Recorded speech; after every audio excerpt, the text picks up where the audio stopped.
Hello, this is episode 20 of the Abomination Vault's campaign diary. This session was maybe my favourite one so far. It truly felt like the culmination of these first 20 sessions, and the close on this initial story arc. I spent basically the whole session grinning. The entire thing gave me final episode of a season of TV vibes. You'll see what I mean by the end of the video. Before we get into it, once again, I am going to be running some community one-shots, so if you would like to learn more or sign up to play, then head over to my Discord. You'll find a link in the description. I'm super excited to talk about this session, so I'm just going to jump right into it. When we left off, our group had pursued Gregory, Milo's father, into the Gauntlight. Something seemed off about him though, and as the group emerged into the main library, it was revealed that he was already dead, and that the undead ghoul version of Rock had been the one to kill him. So, thanks to some fortuitous timing, I managed to organize John, Rock's player, to make a final return for this session and take control of his character one last time. I had prepped him on what had happened, as well as my goals for the scene. I wanted him to basically be himself, just a lot more sinister. If a fight broke out, that's absolutely fine, but if they came to an amicable resolution, that works too. I basically left everything fully up to my players as to how this would play out. Since Milo was not with the main group, he wasn't aware that his father had died yet. I wanted to make sure that he would at least be included in any drama surrounding that, so I had Gregory's ghost let out a enraged scream and then float through the ceiling towards the surface. Originally, when I had planned this encounter, Gregory was going to act as an indiscriminate haunt that would assault anybody nearby. Due to their familiarity, the initial triggering reaction would cause fear or fleeing, with additional effects on Milo, such as stuns or harsher effects for each stage of success. Its routine would then involve making ghostly attacks against the two nearest creatures, and Milo taking mental damage regardless of the target. With no Milo present though, this haunt would have lost its sting a bit. Having him leave for now also let our heroes converse with Rock without any distractions. Meanwhile, I had spoken to Milo's player and we had agreed that since the group had been missing for a while, he would have gone looking for them, so he'll show up shortly. Once we kicked the session off, the group wasted no time getting straight into the roleplay. So good to see you again. There's only 3 of you though. Where's the kid? When we come around the corner and I see it, I'm just gonna stop dead. You're not Rock. I'm not. I'm wearing his What? clothes, am I not? This is his skin, and I'll just go ahead and I'll pull a chunk of flesh from my throat area. This is my skin, is it not? Whatever you are needs to get the fuck out of our friends. I am Rock. I am this way because you left me. But you died. We saw you drop dead to the floor. What happened? I rose again, I guess. I'm walking these hallways again. Maybe I got a second chance, a third chance, if you will. Not gonna waste it. But see, now I know you're not Rock. He would never have blamed us for what happened. Oh, So whatever good. you are, needs to stop.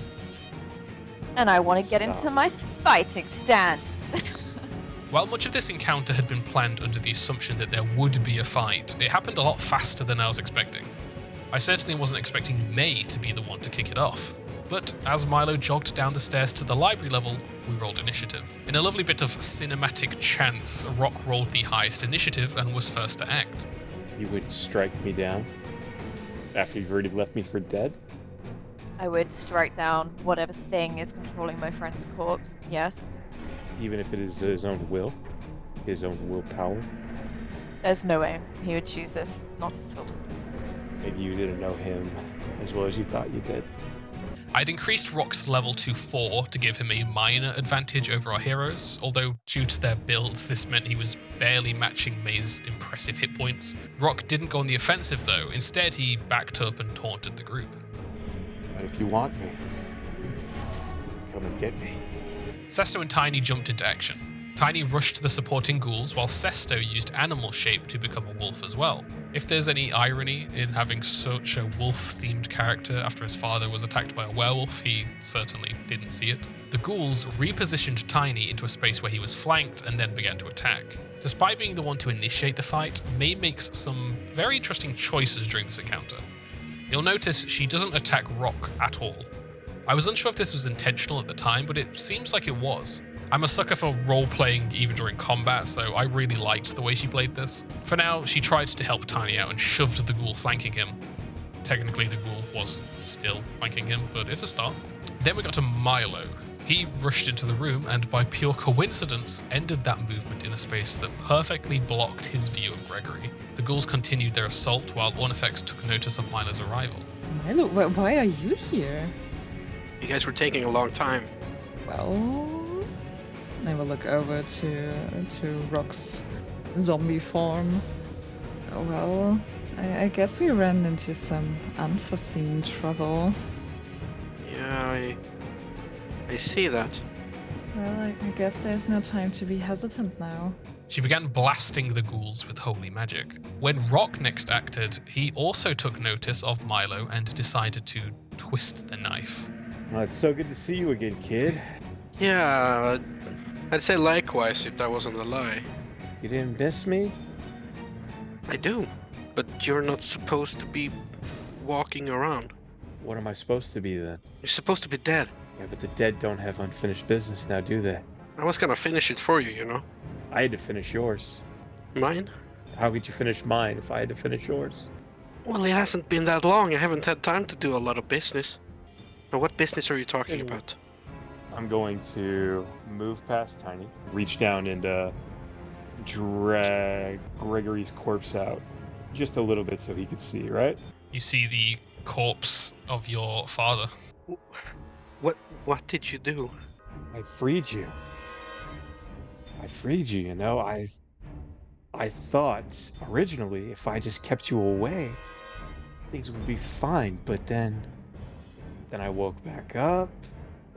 He came down saying he was gonna save you by clearing this. But in turn, I actually saved you. I saved you from him. I'm gonna fucking kill you. Good luck. Rock then tore into Tiny, decimating Sesto's health thanks to sneak attack. Tiny managed to kill the first ghoul in response as he retreated to the safety of the group. May took the fight to the remaining ghoul as Milo rushed towards Rock. With vengeance in his heart, Milo dealt the first damage to Rock. As the backup ghouls began to dwindle, and knowing Rock wouldn't stand much of a chance against the whole party alone, I had a choice to make. Either I could have Gregory return, enacting the haunt and creating chaos, or I could have some additional ghouls arrive as backup. I decided that for now, I wanted the attention to stay focused on Rock so that we could have this final send-off that he deserves. The ghoul battling May yelled out in its choked language, and I added 2 additional ghouls to the initiative. Ornifex wanted to test if Rock was now damaged by healing, so she used a 3-action heal.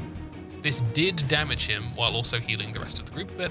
Rock took a bite out of Gregory to use replenishing consumption and healed his wounds. He'd always been closest to Milo when he was alive, and it seemed like this bias had remained but turned into something sinister upon his death. He grappled Milo, critically succeeding and restraining him. Ghouls poured out of the restricted library and rushed May.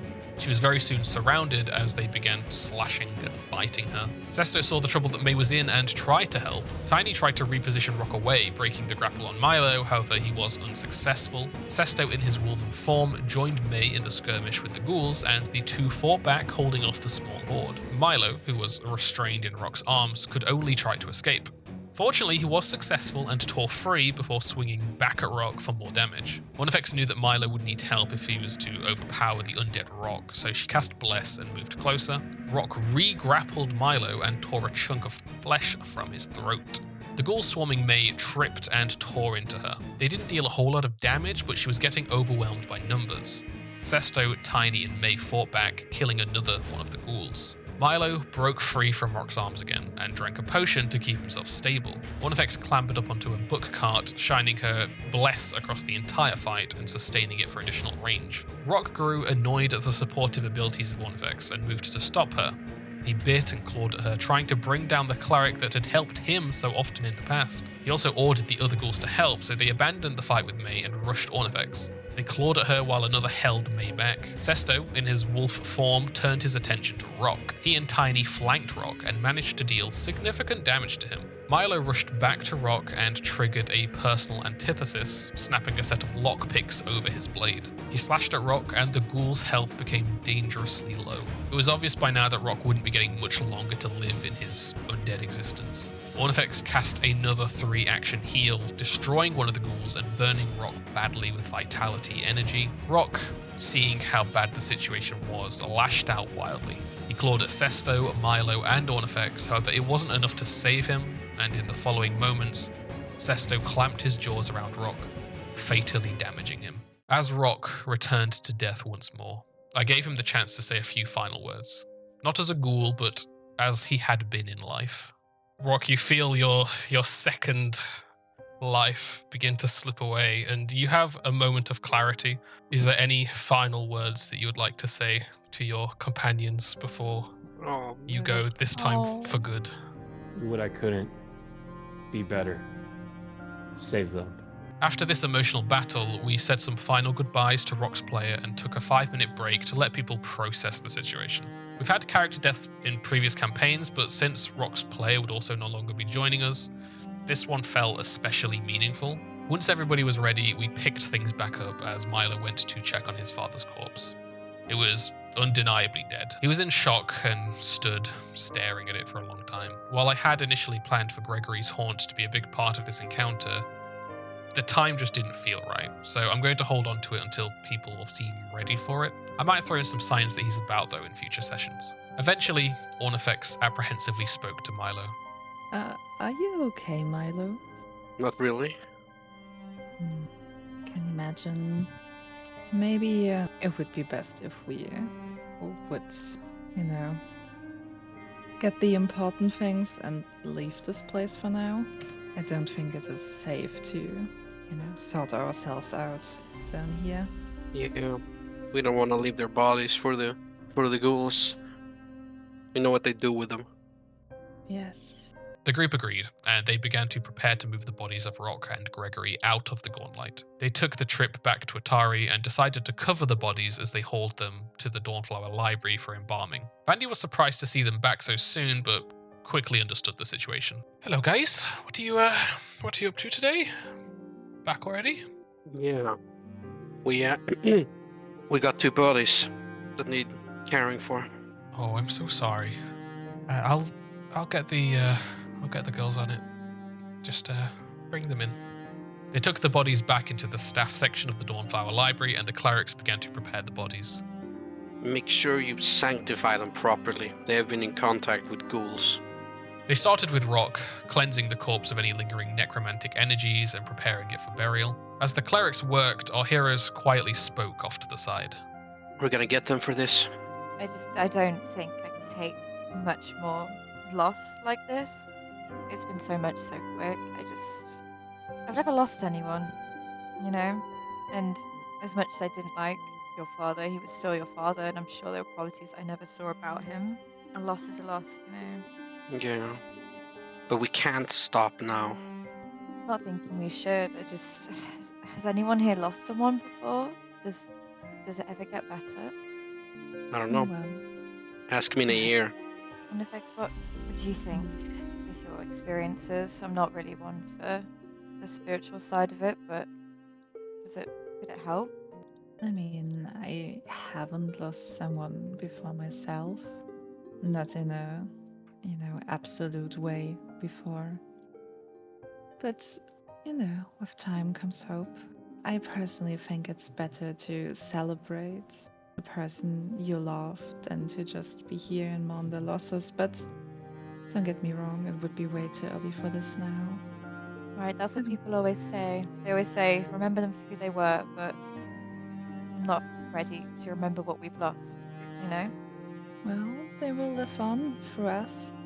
We have learned so much from them after all, and we can give that to others as well. Yeah. I'm struggling a bit to figure my way around May's attitude towards loss and trauma. I've confirmed that it is the character and not the player that's becoming disenchanted with Atari and their mission, but it's still something that I need to consider in my plans.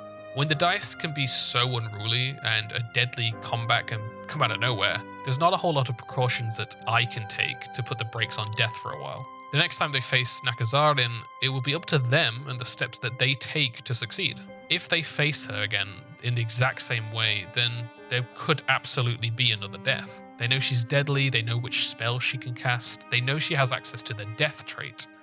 It's down to them to use this knowledge and account for it in their planning. Once Rock was embalmed, the clerics moved on to Gregory. Upon seeing who it was, Vandy rushed over and hugged Milo. Oh, I'm so sorry. Yeah, me too. He just went up there alone. Why would he do that? I don't know. He didn't believe in me, I guess. It's the only reason I can come to. The only conclusion I can make. Oh, I'm sure it's just he wanted to protect his boy. You've proven yourself very worthy over these past few weeks. In that case, why did he run up there alone and get himself killed? It just doesn't make any sense. Well, people do strange things to protect the people they love, and I guess he just didn't find the right way to express how much you must have meant to him. Yeah. Does your mother know? Not yet. We just got back to town. Okay. I'll break the news to her once we're done here. Gregory was embalmed, and soon the room emptied aside from Vandy and our heroes. The clerics had placed Rock's and Gregory's belongings off to the side, so Vandy handed them off to our party. Looting the corpse of an ally can be a bit uncomfortable, but being handed them as their next of kin means they get to keep the treasure without that moral hit. Vandy assured them that they'd hold on to the bodies until a service was arranged. Our heroes then headed out. It's been a really hard day, and I don't think I want to be alone right now. And if you also don't want to be alone, you're more than welcome to come and spend the night with me and Rin. We can have a campfire, we can cook up some stew, have a few drinks to their memory. But I understand if, Milo, you need to go home. Sesto, you need to check on your family. I totally understand. Just here if you need me, Yeah, I appreciate it. The group split up for a while here. May and Ornifex returned to May's caravan to await their allies, while Milo and Sesto saw to some errands first. Milo, at long last, finally went to speak to his mother. He found her at the Rowdy Rockfish, and as soon as she saw him, she rushed over to hug him. Milo, where have you been? I've been at the Gauntlight.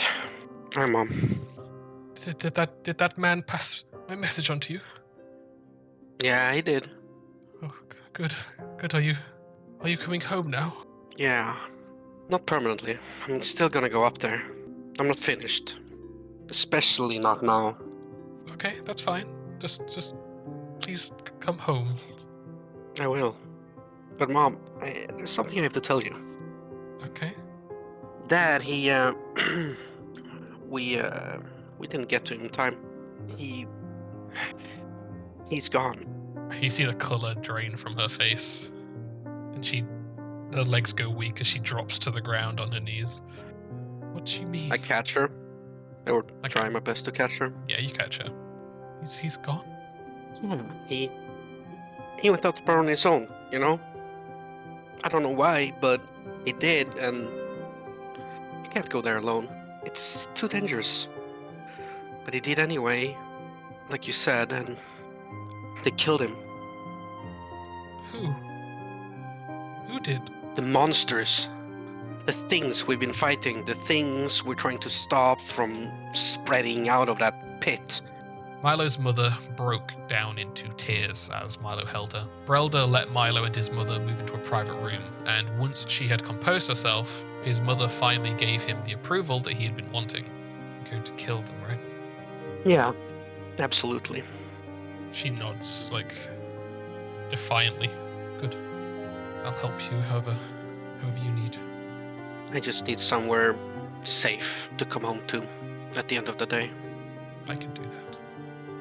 Yeah, I know you can.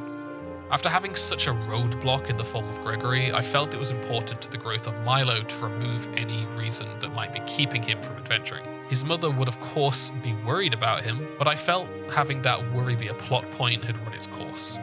With her on side, Milo was now free to act without fear of punishment or disapproval. And so, for now, Milo's family drama has come to a close. Meanwhile, Sesto went up to the druids to check on his family. He had initially planned on inviting the group to enjoy a meal with his family tonight, but that no longer felt appropriate. Still, his family were eating with the druids. You look tired? Had a long day? And it feels like a long day. Yeah, how's everything going up here? Oh, it seems alright. They say he's out of the most dangerous time now, so he should wake up in the next few days, which is very good news.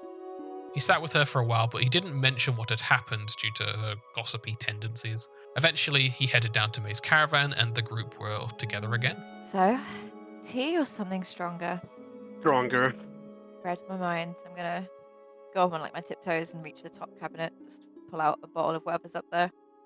Well, I'm gonna sit down with everyone, pour everyone a drink. Cheers to those we've lost, I guess. I'll hold it up. Yeah. Here's to those with us. Like, And to shut it. killing everything in the Gauntlight. That'll require another shot. Pour one Yeah. out. Look, I wanted to ask you all something, and I just don't want you to think any less of me. Is that alright? Yeah. When we were fighting Ghoul Rock, I just... As much as I was saying it wasn't him, I couldn't not see it as him, you know? I just couldn't bring myself to fight him. The I others were understand. fine, but every time I even thought about hurting him, I just saw everything he'd been through in the life that he'd had. Because I know he didn't share much, but I understand he's not had the easiest life. I couldn't separate myself from that and him from that. I wanted to apologize for not helping, because I know that some of you got really, really hurt and had to step up and do the tricky thing. And I just wondered, do you think that's weak of me? No, I don't think so. I shake my head. No. You have such a kind heart. You're such a good soul. Ah, man, I love RP choices during combat. I'm so impressed with how this group has grown as roleplayers. I'm not sure if it's the swap to Pathfinder reinvigorating them, or if it's the quality of the adventure path giving them the opportunities they didn't have before, but the role-playing my players have been doing during this campaign has been some of the best I've seen from them. I mean, on all honesty, in the heat of the moment, it wasn't kindness that drove me. But I And can what understand else? that it was the kindness and the love of your father that drove you there. So again, that pushed through that inability that I had. I just feel like, at what point again am I not going to be able to fight for those that I want to protect just because I can't bring myself to hurt something? Hey, May, listen. You could tell that you couldn't do it, so you chose to do something else that you could do. That was also important, holding off the ghouls. And I know that if there are no other options, if you couldn't be useful in some other way, if you really had to, I know you would have persevered. That's the thing, I don't think I could. Yeah, well, I'll agree to disagree then, because I think you could, and I think you would have, if that was the only option. I don't think we could.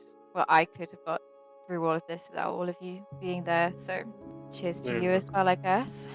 Yeah. Toast again. Yeah, I'll toast to that. Cheers to all of you. 5 glasses chink in the middle of the table. 5 glasses? But there's only 4 of them, right?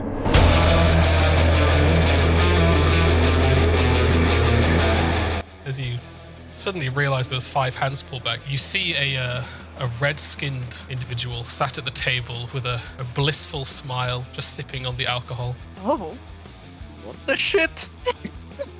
Well, I, for one, think that was a beautiful speech. But, if we can get to a bit of business... Who the hell are you? Oh, sorry. Introductions are, of course, in order. I am Urevian, and I'm here to help you deal with your ghoul problem. And in exchange, you can help me deal with my Belcora problem. Story arc 2, maybe. But Skull, I hear you cry. It's way too early to introduce Urevian. Well, yes, if I was keeping him how the adventure presents him, then yeah, I'd agree.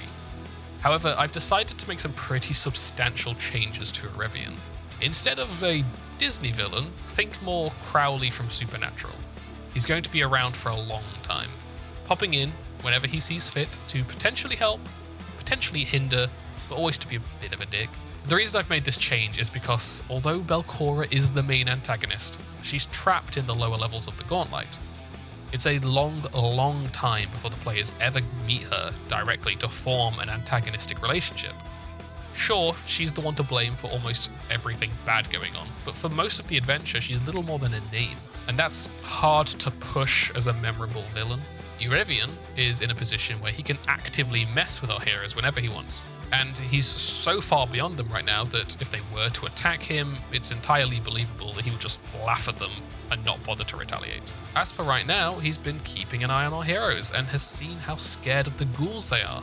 Seems to him like the perfect time to offer help, in exchange for something in return. I won't act on his desire for a certain soul yet, it's way too early for that. But banking some favors for later, I see no problems there. That was it for this session. Thank you for watching. I hope that you enjoyed this session. I certainly did. I'm still walking around grinning as to how well this went. If you want to join our community one-shots, then head over to the Discord. There's a link below. Like, subscribe, comment, etc. if you want to keep these campaign diaries coming. That's all I've got for now. I'll see you soon. Bye-bye.